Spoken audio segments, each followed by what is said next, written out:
Okay, so we are through section 8.2 and 8.3 and ready to start on 8.4. So before I do that, any questions over 8.3? 8.2 or 8.3? That homework is due tonight before you start all your homecoming stuff. What? Any questions? Okay, well there is one topic that I don't feel like I hit hard enough last time, so I want to point it out. Any statistical inferential procedure that you do has built into it some assumptions that have to be met. Okay, and we talked about them, but I didn't really stress it, so that's what I'm going to do first. This is means problem. We're going to do the pulses, and your sample's a size 5. Okay? Now, remember that the confidence interval that we use for means is a t interval. Right? We did that last time. Okay? So what I had the software do is compute for each of your samples of size 5, compute the mean and the confidence interval from each of those samples. So here is section C, and just to give you a sense of what you're looking at, the population mean, if I look at all 365 observations, the mean was 72.39. Okay? So this is the previous class. I'll go ahead and scroll down to yours. But just know that I started at the top, but I'm counting down through 73 different samples of size 5. Right? So this is your class. And so, let's see. Up at the top, ACH. Who's ACH? Adam Hunter. Adam Hunter, not here today. Oh, we can make fun of that one. So, Adam,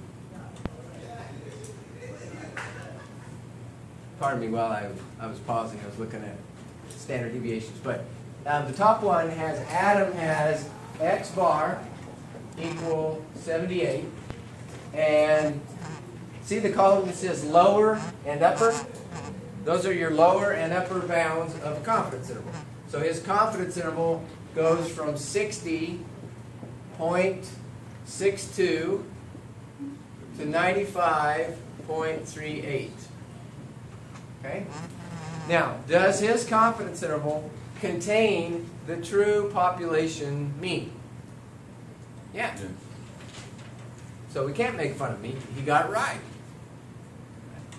His point estimate is off by about 6, but his interval still contains the true value. That's the idea of what a confidence interval is. We know the point estimate is not likely to be exactly correct, but it ought to be close enough that if we put an interval around it, we get the true mean in there. Well, notice that this column that has y's, it has a y for every interval that contained 72.39. So some of them hit, some of them missed. The first one that missed up there is CEC. Who's CEC? Claire. So Claire gave us a mean of 64 and an interval from 59 to 68.5. So she missed. What's wrong with you? Well, what does this theory tell us about confidence intervals? How many of them should contain it, and how many should you expect to miss?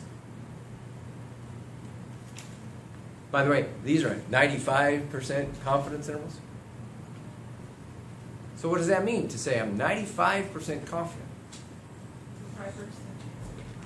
That means under repeated sampling, 95% of them should contain the true value, but 5% will miss just by random chance. Now remember, you can't get 100% intervals and have them still be useful. So this column, it says coverage, keeps a running total of the percent that have contained 72.39 as I go down. Right? So I had one section before this. This is you guys. We've got the online section to come after this. So when I scroll down all the way to the 73rd one, what number should we see there? 95%. Close. It might not be exact. Right? So I scroll down and, oh crap. Can you see that?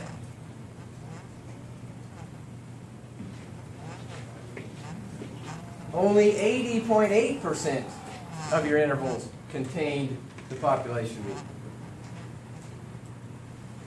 Now, here's the truth. The first time that I did this in a class, that I had them collect samples of size 5, was so I could do this lecture. So that when I got to confidence intervals, I can show them, see, 95% of your intervals contain it and 5% miss. And the night before class, I ran the data, and the same thing happened. Only that semester it was like 71%. And I thought, they lied to me in graduate school. This crap doesn't work. You need a higher percent of stuff. Well, I got to thinking about it. Okay, why didn't it work? Why didn't I hit 95%? So I started thinking, okay, I remember them talking something about assumptions. There were assumptions that had to be met, right? Well, but here it's the assumptions of the central limit theorem have to be met. Do you remember what those were?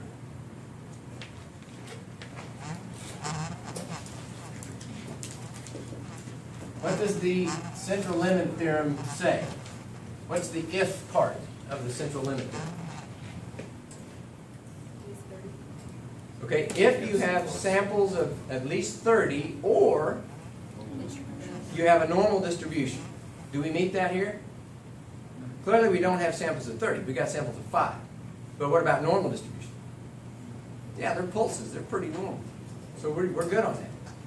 What's the other part that you didn't say? If you draw random samples from the population of at least 30, right? So random samples is an important assumption.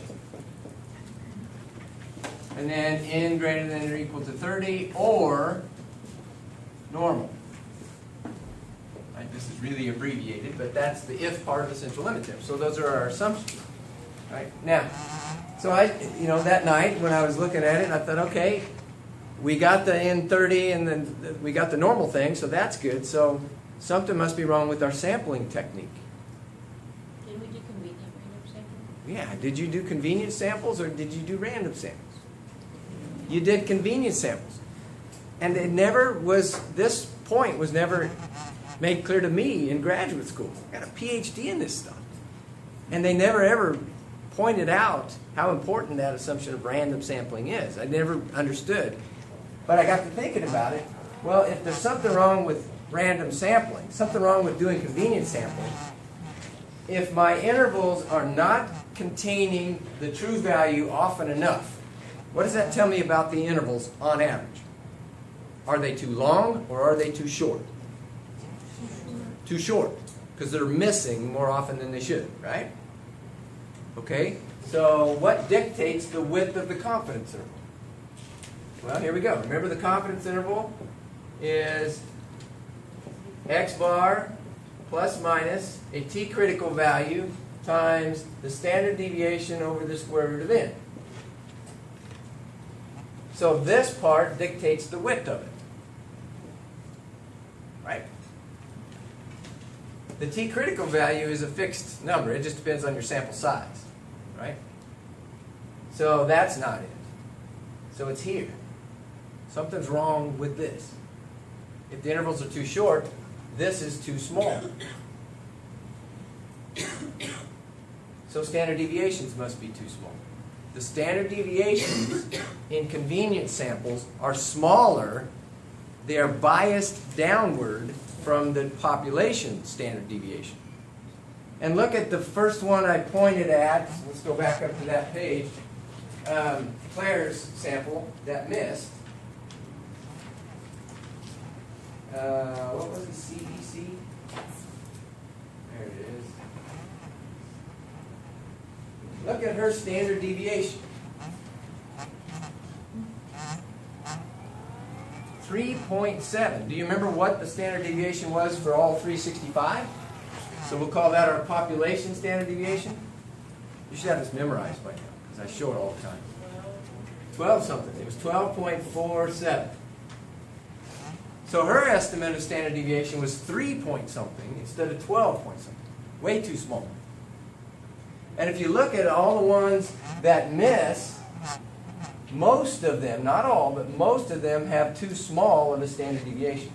The one right above it, though, has the same standard deviation. Same exact standard deviation. So how does it make it in there and the other one doesn't? Well, look at the difference in point estimates.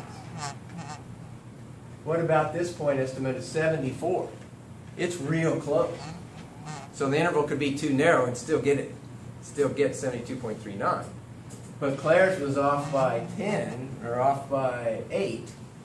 And so her interval wasn't wide enough to get up there. Right?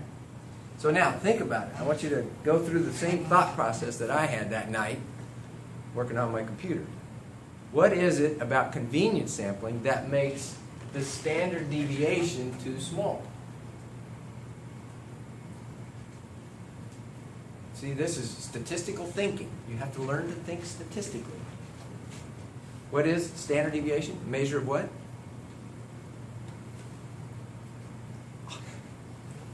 Have I mentioned that the final is comprehensive?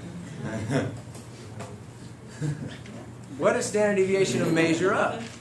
The difference of the mean or from the mean? Okay, the difference from the mean, right? So variability. It's a measure of spread, right? How variable the subjects are. What is it about convenience sampling that would make our estimate of variability too small? You tend to sample people who are like you. That's right. Who are similar. Similar to you and similar to each other. How many people used family members? Okay. Genetically, if your mom had an abnormally low heartbeat, you probably have an abnormally low heartbeat. Right? Less variability. How many athletes used other athletes in their sample? Right? What do we know about heart rates in athletes? They're lower, right? Their resting pulse is lower, right? So if you use other athletes, you get people who are like you. They're lower heart rate. So convenience sampling tends to pick samples, and this is not true just in what you guys did, but just in general. Convenience sampling tends to underestimate the diversity in the population. That's why we say you shouldn't use convenience samples, because they're biased. And they're biased. I never realized it until then that they're not only biased for the mean, right? If you use athletes in your sample, you're biasing the mean low. But it's also biasing the variability. And that screws up confidence intervals. Right? So when you hear somebody say, I'm 95% confident, you should think, okay, but were the assumptions met? Because that idea of confidence might not be what you think it is. We thought we did 95% intervals, but we did 80% intervals, right? Because the assumptions weren't met. So what's the take-home message of this? Random samples are better? If you don't follow the rules, don't use the tools.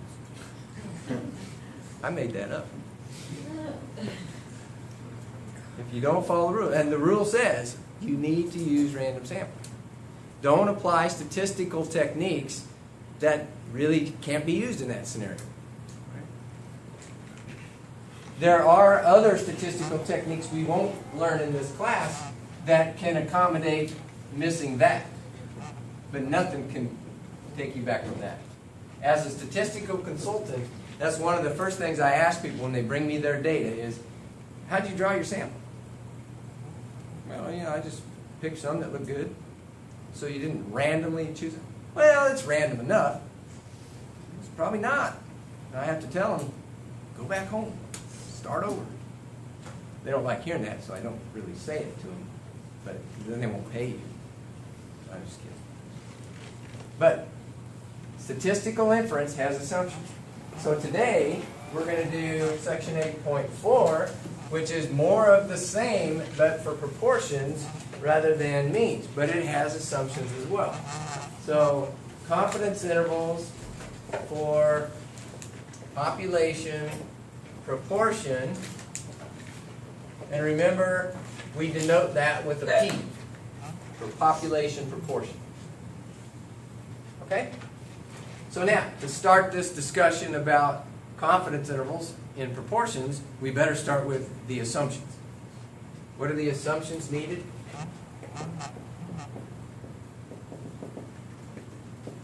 What's the number one assumption? Random sampling. Right? So random sampling.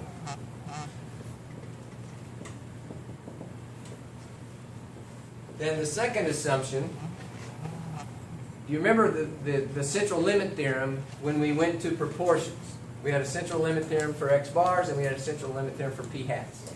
The one for p hats is what we're dealing with today. Right? And the if part of that one says, if the conditions in your sample meet the conditions of a binomial distribution.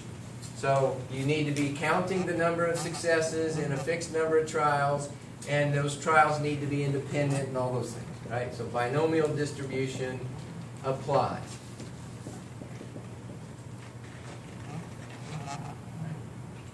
Then the third assumption is a sample size assumption.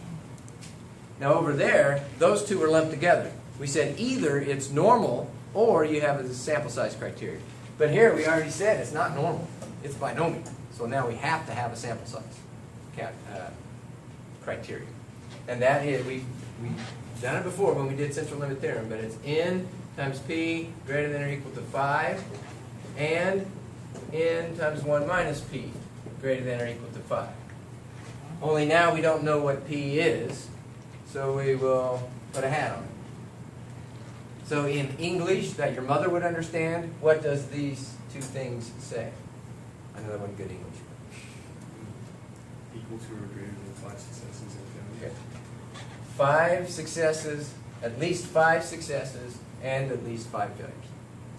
Okay? So if I'm doing an experiment where I'm flipping my fair coin 10 times, I could very well get 5 successes and 5 failures. But if I'm doing a study and I'm studying some kind of rare cancer, and then this cancer only occurs in 1 in every 1,000 people, how big a sample am I going to need to take in order to get 5 successes? At least 5,000. 5,000 or thereabouts, right? So if only 1 in every 1,000, and I got to get 5 of them, I got to have 5,000. So this sample size requirement depends on how rare the condition is that you're studying. The condition or the population proportion of the thing that you're studying. Okay? As I walked past the screen, I realized, oh, I forgot to go down and do this. The next thing I did was, I said, okay, random sampling was not used by my students. Shame on you. So I let the computer do the random sampling, and I had the computer randomly divide the 365 into 73 random samples. Then I did the same thing, confidence interval, count how many covered, and get the coverage percentage. And when I get to the bottom at 73,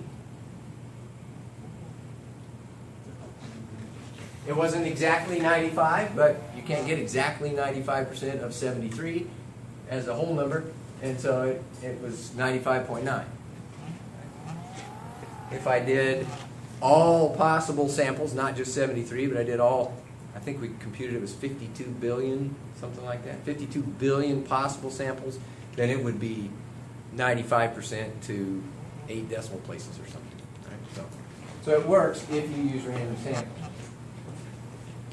Okay, so now, back to proportions. Let's look at their slides. And all I'm going to do here is get some examples. But over here, let's actually just come here. All confidence intervals have the same basic setup, right? So real generically, confidence intervals look like what? What do you start with?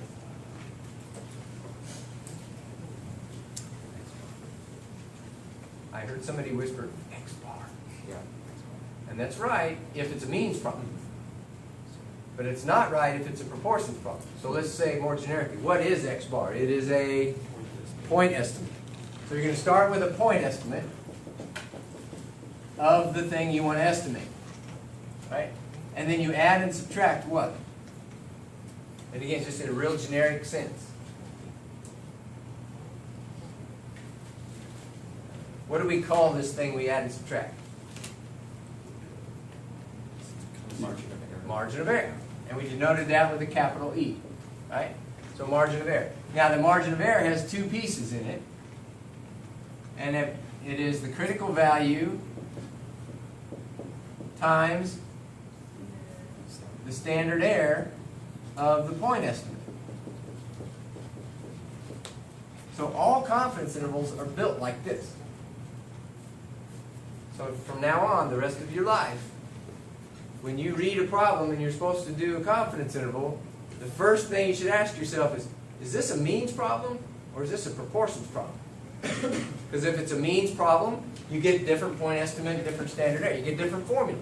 If it's a proportions problem, it'll still be like this, but it'll have a different point estimate, different standard error. So that's the first thing you got to decide. It's easy when you're doing sections in the book, because you know, oh, this is a section 8.4 problem, it must be proportions. But on the test, I don't put a flashing neon sign that says, here comes a proportions confidence interval. You just got to read a paragraph and know, oh, this is a proportions problem. So, proportions problem, what is my point estimate of P? Over there it says population proportion P. What's my point estimate of P? P hat. P hat. All right, sample proportion. So P hat, this is scratch paper. Remember P hat is X over N, and X is what? Number for the outcome you're testing. Number of successes. Whatever it is, we call it a success. So number of successes over sample size. Okay? So P hat plus or minus margin of error. Now the margin of error has a critical value in it and a standard error. Right? So the critical value is going to be a Z critical value and not a T. And I'll explain a little more why that is, but remember we had to use a T for means because we had to stick in a sample standard deviation as well. We had an extra random variable. We won't have that here. So now, standard error of the point estimate. What's the standard error of P hat according to the central limit theorem? Square root of P 1 minus P over N. Okay, good. Square root of P times 1 minus P over N. Okay? There's just one little problem with this. P hat 70. What am I trying to estimate? What am I trying to make a confidence interval for? P. Doesn't that imply I don't know what P is? I mean, if I already knew P, I wouldn't have drawn the dang sample. Right? So I got something in there I don't know the value of. So what do you do when you don't know the value of something? Come on, think statistically. What'd you say? Okay, yeah. Usually have. Use what you have to estimate it, and what do you have? You have a random sample. So you're going to use your sample estimate of P in place of P. And what's our sample estimate of P? You guys aren't keeping up very well. What did we just write over there? Our point estimate of P. Point estimate is the same thing as sample estimate, right? That's what we mean. So P hat is our point estimate of P. So since I don't know P, I got to substitute in the best estimate I have of it. So I put in P hat, which is exactly what we did for means problems. We had a sigma over the square root of n. By the way, we don't know sigma. So, well, I got to use my point estimate of sigma, and I put an Sx in there. But here, since this P hat is the same as this P hat, I did not add a second random variable to the mix. So I don't have to go to a T distribution. I can stick with the Z distribution. Okay? All right, so let's work a problem.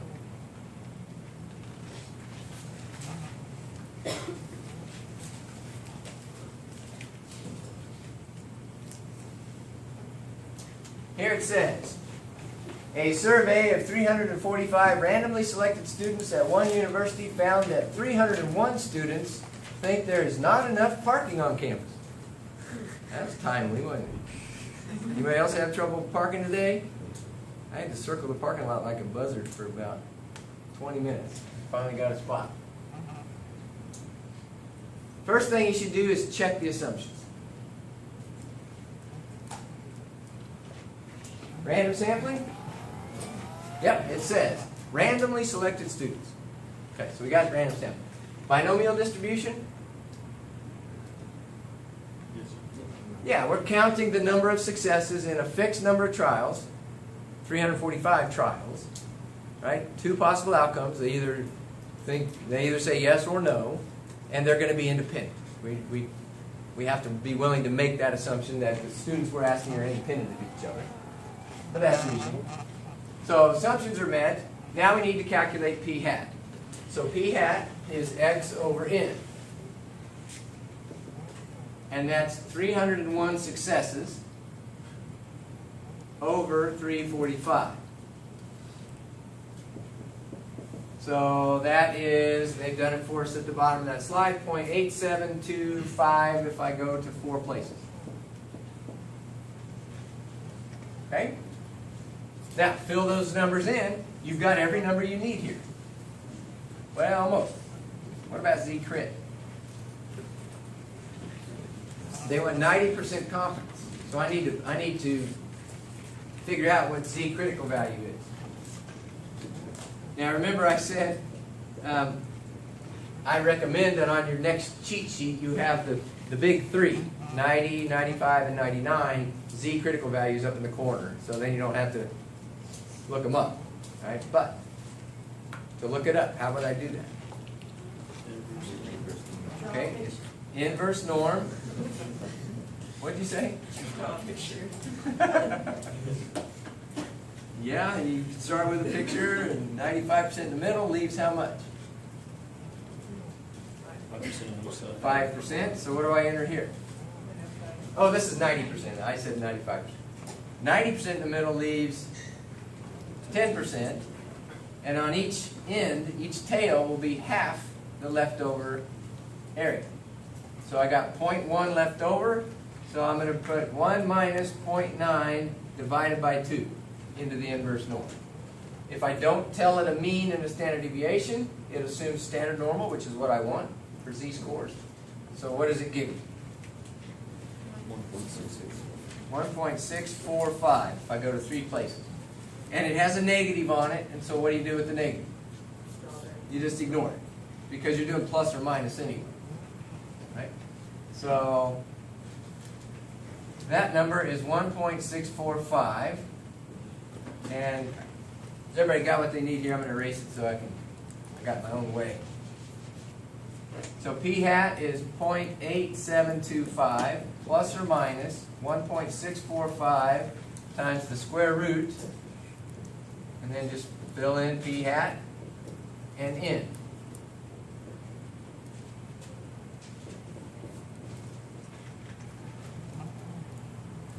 So do that on your calculators.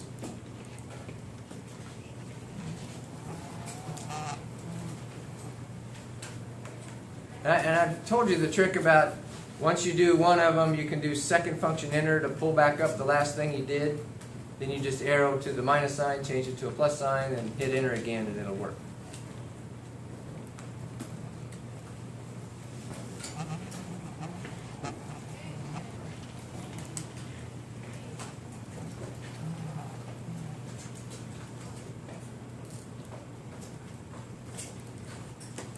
As soon as you have the interval, holler it out to me.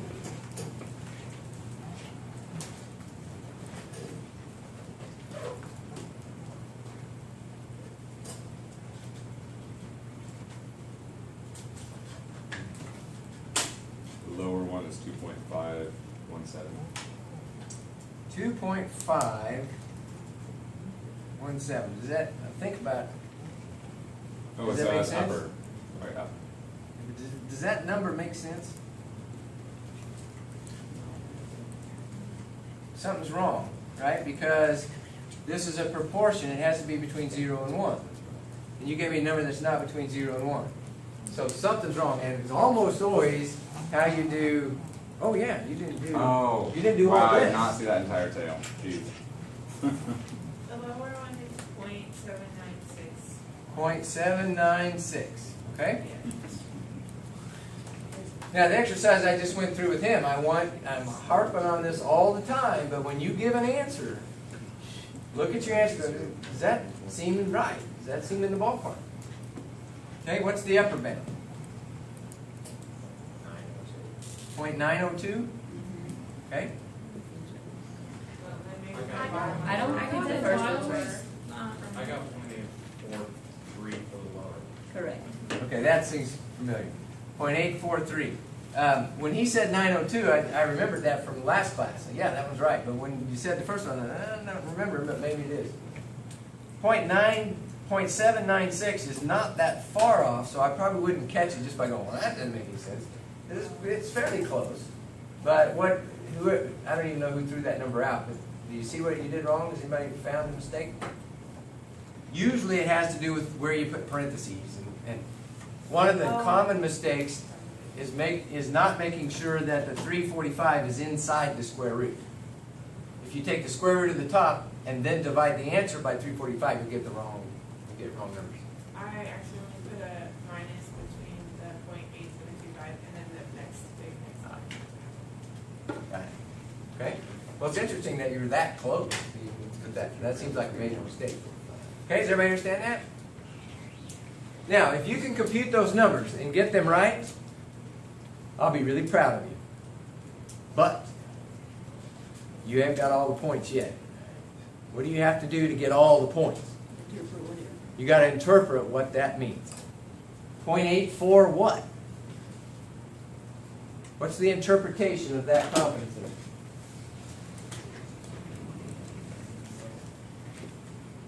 And remember I said the interpretation should always start with what? That sentence. Yeah, we are confident that. We are 90%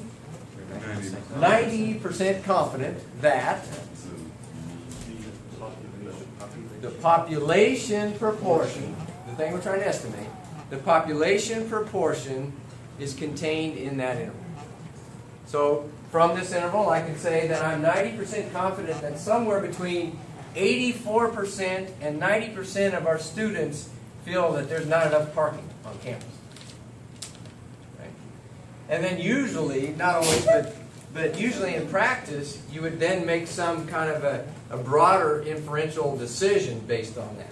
Like if I'm working at the administration of the school, I might say, well, that's pretty strong evidence that a majority of students feel like we don't have enough parking. Right? A majority means what? What percent would be 50%? So more than 50%. I can clearly say, well, it's more than 50%. In fact, the minimum I think it could be is 84%. It might be as high as 90%. So you need to be able to interpret the interval, not just compute it.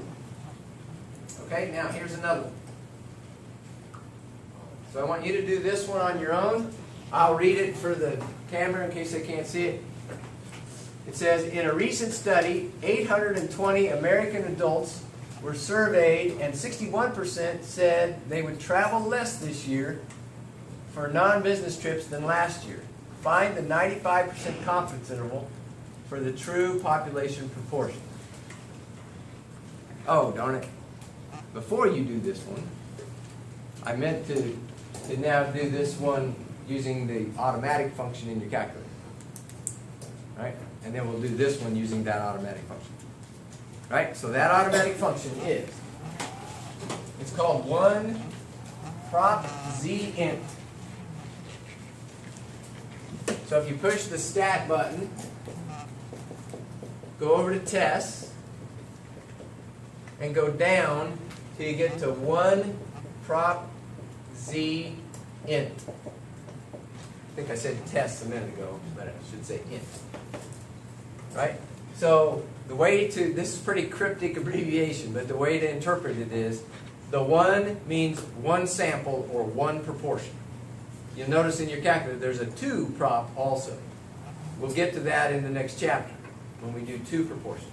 But for now, we got 1 proportion, prop for proportion, z because it's a z critical value, int because it's a confidence interval. So 1 prop z int. And when you do that, what does it ask you for? It has x, and then n, and then c level, confidence level, and then calculate. So for the previous problem, I should scroll back, but it's still on the board over there. How many successes did we have? That's what x is. 301. N is 345, and confidence level was 0.90. All right, it was a 90% interval. And I think you can either put 0.9 or you can put 90. I think it accepts it either way.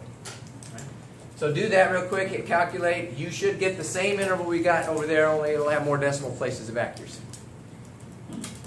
Okay? Notice it also gives you p hat. And that p hat should match the 0.8725 that you got. Yeah? I don't know if it's a TI-83 thing, but I don't have the C level. What do you have? No. Under the user. Did you do test instead of int? Yes, you did test. Yeah, you did. You did 1 prop z test. Go back and do 1 prop z int. Yeah, if you do test, it asks for other things. We'll get to those in the next chapter. Okay, does everybody get that interval? Okay, now use that 1 prop z int to get this one done a little bit quicker.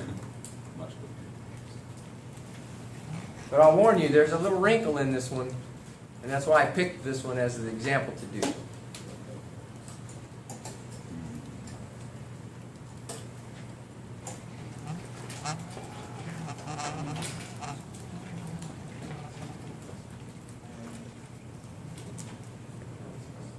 Wait, I have a question. Yeah. Did you hit the wrinkle? Well, I did, but I got it figured out, but it didn't give me like a. Did it give you DOM error? No. Oh, you're nodding. Yep, I got that. DOM error means domain error, which is telling you that you're trying to enter a wrong number, a number it doesn't like, into the function. So what's the wrinkle here? Does everybody hit it? What does your calculator want you to enter? X. So what is X? 501. Is it 61? It's 501. It's not 501. It's 500.2, but you Okay, and can't how'd you get that? by taking 61% of 820. Right, exactly. So X is N times P hat. From the formula that's still over there on the far side of the board, P hat is X over N, just multiplied through by N, and you get that X is N times P hat. So this would be, what's my sample size? 820 times 0.61.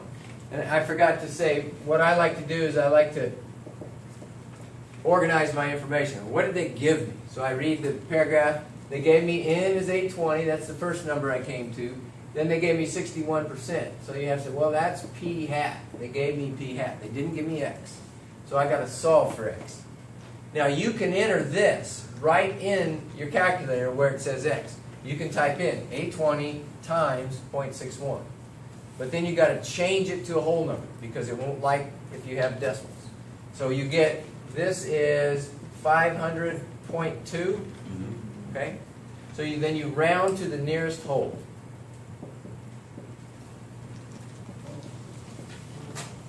So the nearest whole would be 500.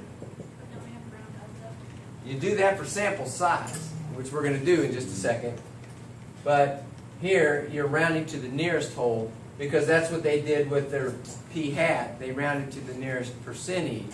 Had they given us more decimal places, I could have zeroed in on that. But. Right? So enter 500 for X right here. Enter 500 and then N is 820, and then what's my confidence level? 95. Okay, so what'd you get? 0.576 to 0.643. 643. Okay. Anybody get anything different? All right. Interpret. We're 95% confident that the interval doesn't mean that's between that interval. For the population. Good. The population proportion falls in this interval. The population proportion of adults who said they would travel less this year, blah, blah, blah, falls in this interval. Somewhere between 57% and 64% of adult Americans. Whatever it is. Okay? Now, we need to do one more thing, and that is sample size. We did sample sizes for means the other day. So this is sample size for proportions. So we'll do the same trick. I'm not going to go through the algebra, but remember we algebraically solved the margin of error for a given value of margin of error. We solved it for n. So we just backed out of the formula. So if we go back to, well, this is as good as anything. Here's my margin of error. If I back solve this for n, multiply through by n, divide by e, take your square, or square to get rid of the square root. What you'll get is the sample size is p times 1 minus p times z squared, or z over e squared. I think it's the way they put the formula in the book. Algebraically, you could write that several different ways and mean the same thing. But there's how they write it. Okay, so the little sub alpha over 2, z sub alpha over 2, that's half the leftover area, and it's just telling you what your confidence level was. Right, so for whatever confidence level they give you, you figure out what z critical value that would take, you divide it by the margin of error, then you square it, then you multiply by p times 1 minus p. But wait a minute, we got the same problem here. We don't know what p is, that's why we're trying to determine what size sample to collect and all that. So what do? You don't have a p hat yet either because you're still determining your sample size. Ah, gotcha. What do? Well, what did we do when we did sample size for means last time? We can't use the sample standard deviation because we haven't drawn a sample yet. So the answer is you use your best estimate that you have. All right? So sometimes it's a similar study done by a different researcher. Sometimes it's previous research you've done. Sometimes it's just reading the literature or whatever. You get your best estimate of what you think p is going to be.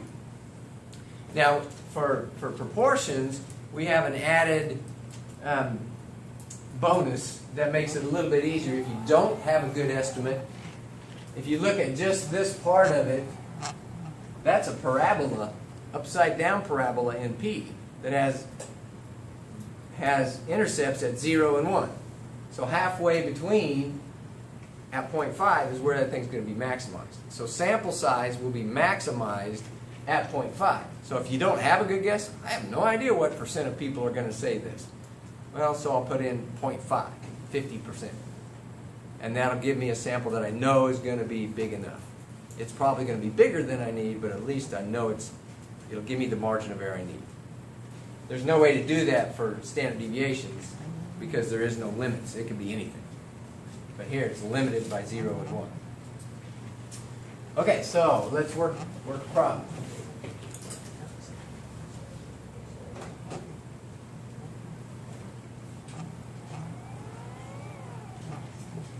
Okay, so this says, what is the minimum sample size needed for a 99% confidence interval excuse me, for the population proportion if previous studies, okay, there's your best guess. Previous studies indicated p is approximately equal to 0.54. And we desire no more than a 2% margin of error. Okay, help me fill in the formula. What do I put for P? 0.54. 1 minus 0.54. Now, what about Z? 0.005. But that's not what I put here. That's what you're going to use to get it. But tell me what the Z critical value is here. 2.576. 2.576. And for those of you that are sitting there going, oh, where the heck did he get that? What did you do? Inverse normal. Inverse norm at, Oh, my calculator's different. So okay, 0.005. 0.005. Right? It's half the leftover area. So it's 1 minus 0.99 divided by 2. Right? And that's 0.005. And that should give you negative 2.576. Ignore the negative. That's what goes up here. And then what goes on the bottom? 2. 2. Okay, go ahead and compute that for me, just like that. What would be Or your yeah, point? 0.02. It should be 0.02, but I want you to do it with the 2 because that's a very common mistake. They'll give it to you as a percent. If you forget to convert it to a proportion, you'll get a bizarre answer. So go ahead and compute it. Tell me what your answer is.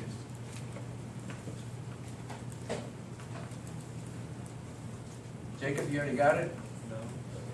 No. No, other Jacob. 0.412. 0.412. Okay. So wait, we can't have decimals. We have to go to the next whole number bigger. What's the next whole number bigger than 0.4? 1. So n is 1. So if I need a margin of error of 2%, I can ask one guy and I got it. Does that make sense? No, it doesn't make sense. A lot of times you'll get a number that is actually real close to 0. I need a sample size 0. I just know. So make this 0.02 and redo the calculation. And notice what you've done. You used a number that was 100 times too big, then you squared it. So it's 10,000 times too big, and you divide it by that. So you're going to move this decimal 4 places. And what do you get?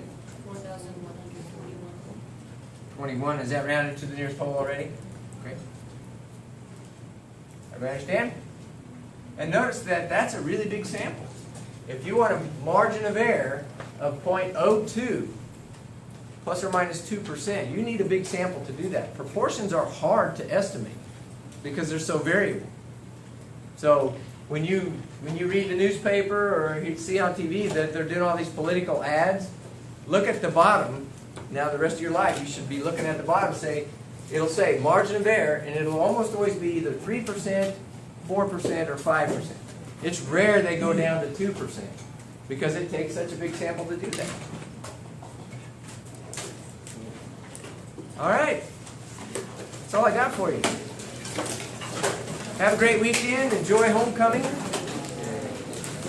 And we'll see you Monday. Don't forget, though, you've got 2 sets of homework due tonight. And then this homework will be due Monday night. See you then.